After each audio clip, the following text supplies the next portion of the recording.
اعوذ باللہ من الشیطان الرجیم، بسم اللہ الرحمن الرحیم۔ سامعین و ناظرین کرام، السلام علیکم ورحمۃ اللہ وبرکاتہ۔ سیدنا حضرت مسیح موعود علیہ السلام جلسہ سالانہ کے بارے میں بیان فرماتے ہیں۔ اللہ تعالیٰ نے اس جلسہ کے لیے قومیں تیار کی ہیں جو عنقریب اس میں آ ملیں گی۔ سیدنا حضرت خلیفۃ المسیح الخامس ایدہ اللہ تعالیٰ بنصرہ العزیز نے اپنے خطبہ جمعہ 23 دسمبر 2022 میں فرمایا کہ آج قادیان کا جلسہ سالانہ شروع ہو رہا ہے اور دیگر 7-8 ملکوں کا بھی، اور آپ 25 دسمبر کو قادیان کے جلسہ سالانہ کے اختتامی اجلاس سے دوسرے ممالک والوں کو بھی ساتھ میں لاتے ہوئے خطاب کر رہے ہوں گے۔ خاکسار بیان کرتا ہے کہ وہ جلسہ جس کی بنیاد قادیان میں رکھی گئی، آج وہ جلسہ ایک ہی دن کئی اقوام کے جلسہ کے طور پر شروع ہو رہا ہے۔ وہ ایک آواز جو قادیان سے بلند ہوئی، آج کروڑوں افراد کی آواز بن گئی ہے۔ سیدنا حضرت مسیح موعود علیہ السلام بیان فرماتے ہیں، اس جلسہ کو معمولی انسانی جلسوں کی طرح خیال نہ کریں، یہ وہ امر ہے جس کی خالص تائید حق اور اعلاء کلمہ اسلام پر بنیاد ہے۔ اس جلسہ کی بنیادی اینٹ خدا تعالیٰ نے اپنے ہاتھ سے رکھی ہے اور اس کے لیے قومیں تیار کی ہیں جو عنقریب اس میں آ ملیں گی، کیونکہ یہ اس قادر کا فعل ہے جس کے آگے کوئی بات انہونی نہیں۔ اور خاکسار بیان کرتا ہے، کیا ملک جلسہ سالانہ کے انعکاس صداقت احمدیت کا ایک روشن نشان ہے۔ اگر سیدنا حضرت مسیح موعود علیہ السلام یہ بات کہنے میں نعوذ باللہ سچے نہ تھے، یہ کہ اس جلسہ کی بنیادی اینٹ خدا تعالیٰ نے اپنے ہاتھ سے رکھی ہے اور اس کے لیے قومیں تیار کی ہیں جو عنقریب اس میں آ ملیں گی، کیونکہ یہ اس قادر کا فعل ہے جس کے آگے کوئی بات انہونی نہیں۔ خاکسار پھر بیان کرتا ہے کہ اگر حضرت مسیح موعود علیہ السلام یہ بات کہنے میں نعوذ باللہ سچے نہ تھے تو پھر اللہ تعالیٰ کو یہ بات سچی ثابت کر کے نہ دکھانی تھی کہ آج وہ جلسہ ملک کئی ایک اقوام کا جلسہ بن چکا ہے۔ آپ علیہ السلام فرماتے ہیں، یہ اس قادر کا فعل ہے جس کے آگے کوئی بات انہونی نہیں۔ اور خاکسار بیان کرتا ہے کہ جیسا کہا گیا ویسا ہی ہوا، اور جب اللہ تعالیٰ کی طرف منسوب کرتے ہوئے آئندہ کی خبر دی جا رہی ہو تو وہ ایک پیش گوئی ہوتی ہے، اور جب وہ پیش گوئی پوری ہو جائے تو اسے اللہ تعالیٰ کا نشان کہا جاتا ہے، اور پھر وہ اللہ تعالیٰ کا ایک معجزہ ہوتا ہے۔ سیدنا حضرت مسیح موعود علیہ السلام اللہ تعالیٰ کے قادر و توانا ہونے کی صفت کے مضمون کے تحت بیان فرماتے ہیں، قدرت سے اپنی ذات کا دیتا ہے حق ثبوت، اس بے نشاں کی چہرہ نمائی یہی تو ہے، جس بات کو کہے کہ کروں گا یہ میں ضرور، ٹلتی نہیں وہ بات خدائی یہی تو ہے۔ سامعین و ناظرین کرام، جماعت احمدیہ میں جلسہ سالانہ کی بنیاد سیدنا حضرت مسیح موعود علیہ السلام کے ہاتھوں دسمبر 1891 میں قادیان دارالعمان میں رکھی گئی، مگر اس جلسہ سالانہ کی خبر اللہ تعالیٰ نے کئی سال پہلے دے دی تھی۔ 1874 کا واقعہ ہے، آپ علیہ السلام کو ایک فرشتہ اونچے چبوترے پر بیٹھا ہوا دکھایا گیا۔ اس کے ہاتھ میں ایک پاکیزہ نان تھا جو بہت چمکیلا تھا۔ اس فرشتہ نے وہ نان آپ کی خدمت میں پیش کرتے ہوئے کہا، یہ تیرے لیے اور تیرے ساتھ کے درویشوں کے لیے ہے۔ اس پیش گوئی میں درویشوں کی ایک جماعت کی خبر دی جا رہی ہے، اور نان کی تعبیر یہ ہے کہ بتایا گیا کہ ان کے لیے رزق کا سامان اللہ تعالیٰ کی طرف سے کیا جا رہا ہوگا۔ اب جلسہ سالانہ کے مواقع پر لنگر خانوں اور جلسہ گاہوں میں ایسے بینرز لگائے گئے دیکھے جا سکتے ہیں جن پر لکھا ہوا ہوتا ہے، یہ تیرے لیے اور تیرے ساتھ کے درویشوں کے لیے ہے۔ سامعین و ناظرین کرام، اور پھر جلسہ سالانہ کے ذکر پیشگوئی کے رنگ میں سیدنا حضرت مسیح موعود علیہ السلام کے معموریت کے پہلے الہام 1882 میں ملتا ہے، جب آپ علیہ السلام اپنی معرکۃ الآراء کتاب براہین احمدیہ کا حصہ سے ہم لکھ رہے تھے۔ آپ علیہ السلام پر معموریت کا پہلا الہام نازل ہوا۔ اس الہام میں کہا گیا، الا ان نصر اللہ قریب یاتیک من کل فج عمیق یاتون من کل فج عمیق، یہ کہ خبردار ہو خدا کی مدد تجھ سے قریب ہے، وہ مدد ہر ایک دور کی راہ سے تجھے ملے گی۔ اور ایسی راہوں سے پہنچے گی کہ وہ راہ لوگوں کے بہت چلنے سے جو تیری طرف آئیں گے گہرے ہو جائیں گے۔ اور پھر معموریت کے پہلے الہام میں ہی یہ بھی خبر دی گئی، یہ کہ ولا تصعر لخلق اللہ ولا تسأم من الناس، یہ کہ اور یاد رکھ کے وہ زمانہ آتا ہے کہ لوگ کثرت سے تیری طرف رجوع کریں گے، سو تیرے پر واجب ہے کہ تو ان سے بدخلقی نہ کرے، اور تجھے لازم ہے کہ ان کی کثرت کو دیکھ کر تھک نہ جائے۔ خاکسار بیان کرتا ہے کہ اللہ تعالیٰ کی طرف سے یہ اس زمانے کی دی گئی خبریں ہیں جب آپ خلوت نشینی میں براہین احمدیہ لکھ رہے تھے۔ آپ کے پاس کوئی اکا دکا ملاقاتی آ جاتا تھا۔ جلسہ سالانہ کا آغاز 1891 میں ہوا تو آپ علیہ السلام کی طرف رجوع خلائق ہوا۔ ان دنوں سفر آسان نہ تھے اور قادیان کے قریبی شہروں سے قادیان کی طرف آنے والے راستے کچے تھے، اور یہ سفر تانگوں، یکوں یا گڈھوں اور ریڑوں وغیرہ کے ذریعہ یا پیدل طے ہوتا تھا۔ اور جیسے جیسے قادیان آنے والوں کی تعداد میں اضافہ ہوتا گیا، ان کچی سڑکوں پر اثر پڑتا چلا گیا، اور پھر لوگوں کے کثرت سے آنے کی خبر دی گئی تو اللہ تعالیٰ کی طرف سے یہ نصیحت بھی کی گئی کہ آنے والے لوگوں سے اکتا نہ جانا، اور مہمانوں سے اکرام اور تلطف کے ساتھ پیش آنا، اور میل ملاقات کرتے رہنا۔ اور پھر ایک اور الہام اس طرح ہے، وَوَسِّعْ مَكَانَكَ، یہ کہ اپنے مکانوں کو وسیع کرتے چلے جاؤ۔ خاکسار بیان کرتا ہے کہ خدا تعالی کی طرف سے جیسا کہا گیا تھا ویسا ہی ہوا، مگر وہ لوگ جن کے دلوں پر جہل کے پردے ہوں وہ ہر ایک اچھی بات سے ٹیڑھی بات پیدا کرنے کی کوشش کرتے ہیں۔ بعض کہتے ہیں کہ یہ بھی کوئی کامیابی ہے۔ عام پیروں کے مرید بھی تو اپنے اپنے پیروں کے آستانہ پر حاضری دیتے ہیں۔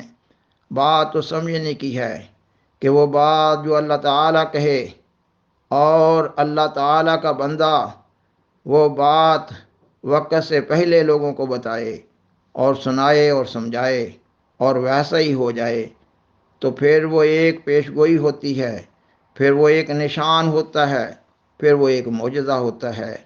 اور اللہ تعالیٰ کی یہ بیان فرمودہ باتیں سیدنا حضرت مسیح موعود علیہ السلام کی زندگی میں ہی درجہ بدرجہ پوری ہونا شروع ہو گئیں۔ صرف جلسہ سالانہ کی بات نہیں، آپ علیہ السلام کے دعویٰ مسیح موعود کے بعد سے روزانہ ہی کثرت سے زائرین قادیان آنے لگے۔ اوسطاً 2000 افراد ایک ماہ میں آپ کے ہاں مہمان آتے۔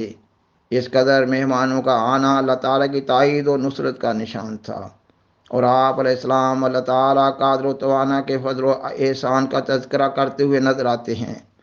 آپ علیہ السلام بیان فرماتے ہیں، میں تھا غریب و بے کس و گمنام و بے ہنر، کوئی نہ جانتا تھا کہ ہے قادیاں کدھر، لوگوں کی اس طرف کو ذرا بھی نظر نہ تھی، میرے وجود کی بھی کسی کو خبر نہ تھی، اب دیکھتے ہو کیسا رجوع جہاں ہوا، ایک مرجع خواص یہی قادیاں ہوا، ایک قطرہ اس کے فضل نے دریا بنا دیا، میں خاک تھا اسی نے ثریا بنا دیا۔ سامعین و ناظرین کرام، اس وقت کا تصور کیجئے کہ آپ علیہ السلام کے دعوی ماہ مہدی و مسیح موعود کے اعلان کے ساتھ آپ علیہ السلام کی شدید مخالفت کا آغاز ہو گیا، اور مخالف علماء کی طرف سے قادیان آنے والے راستوں کی ناکہ بندی کر دی گئی، جو قادیان کی طرف آنے والے لوگوں کے ہر ممکن کوشش سے قادیان آنے سے روکتے۔ اس ماحول میں آپ علیہ السلام کو تدریجاً کامیابی ملنا شروع ہوگی، تو آپ علیہ السلام خود اور آپ کے صحابہ اللہ تعالیٰ کی حمد و ثنا کے ساتھ ساتھ اس قسم کی نظمیں پڑھتے ہوں گے تو کیسا خوشگوار روحانی ماحول ہوتا ہوگا۔ آپ علیہ السلام فرماتے ہیں، ایک زمانہ تھا کہ میرا نام بھی مستور تھا، قادیاں بھی تھی نہاں ایسی کہ گویا زیر غار، کھول کر دیکھو براہین جو کہ ہے میری کتاب، اس میں یہ پیش گوئی پڑھ لو اس کو ایک بار۔ خاکسار ان حقائق کے پیش نظر بیان کرتا ہے کہ سیدنا حضرت مرزا غلام احمد قادیانی علیہ السلام اپنے دعوی امام مہدی و مسیح موعود میں قطعی اور یقینی طور پر سچے ہیں، اور مخالفین و معاندین احمدیت کا یہ اعتراض لغو اور باطل ہے کہ جماعت احمدیہ کثیر تعداد میں نہ ہے۔ اللہ تعالیٰ قادر و توانا، غالب ہے اور حکمت والا ہے۔ اللہ تعالیٰ بہتر جانتا ہے کہ کسی الہی سلسلہ کو اپنی نہاں در نہاں حکمتوں کے تحت کیسے آگے بڑھانا ہے۔ اللہ تعالیٰ جماعت احمدیہ کو تدریجاً آگے بڑھا رہا ہے۔ دہریت اور معادیت کے اس دور میں اللہ تعالیٰ جماعت احمدیہ کے ذریعہ دنیا میں ایک اخلاقی و مذہبی اور روحانی ماحول تیار کر رہا ہے۔ سعادت مند اور نیک طبع لوگ اپنی اپنی اقوام میں، اپنے اپنے علاقوں میں، اپنے اپنے ملکوں میں جماعت احمدیہ میں شامل ہوتے جا رہے ہیں۔ الہی جماعتیں تدریجاً ہی ارتقائی طور پر آگے بڑھتی ہیں۔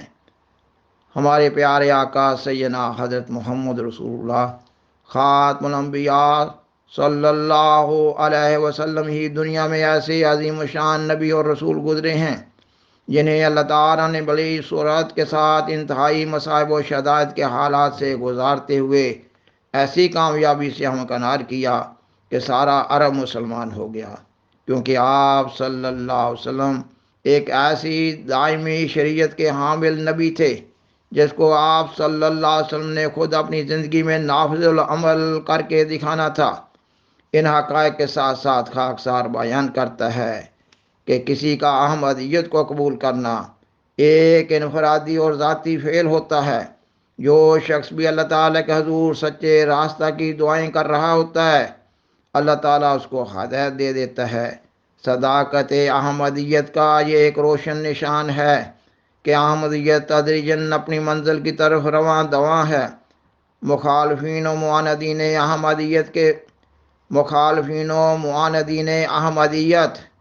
احمدیت کے بالمقابل ناکام و نامراد ہو چکے ہیں۔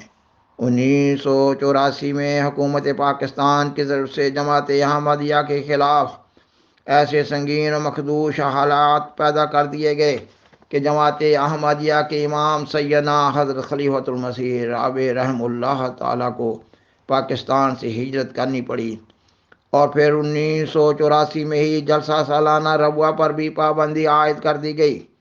اس پابندی کا نتیجہ کیا نکلا؟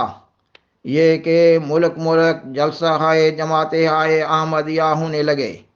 سیدنا حضرت مسیح موعود علیہ السلام نے اللہ تعالیٰ کی تائید سے جلسہ سالانہ کے بارے میں جو کچھ کہا تھا وہ پوری شان کے ساتھ پورا ہو رہا ہے۔ یہ کہ اس جلسہ کی بنیادین خدا تعالیٰ نے اپنے ہاتھ سے رکھی ہے اور اس کے لیے قومیں تیار کی ہیں جو عنقریب اس میں آ ملیں گی، کیونکہ یہ اس قادر کا فعل ہے جس کے آگے کوئی بات انہونی نہیں، اور جیسا کہا گیا تھا ویسا ہی ہوا۔ آج قادیان کے جلسہ میں اقوام عالم کی تمام قومیں جو ہیں وہ شامل ہو رہی ہیں، جیسا کہ سیدنا حضرت خلیفۃ المسیح الخامس اید اللہ تعالیٰ بن عزیز نے اپنے خطبہ جمعہ بیان فرمودہ 23 دسمبر 2022 میں فرمایا کہ آپ 25 دسمبر بروز اتوار قادیان کے جلسہ سالانہ سے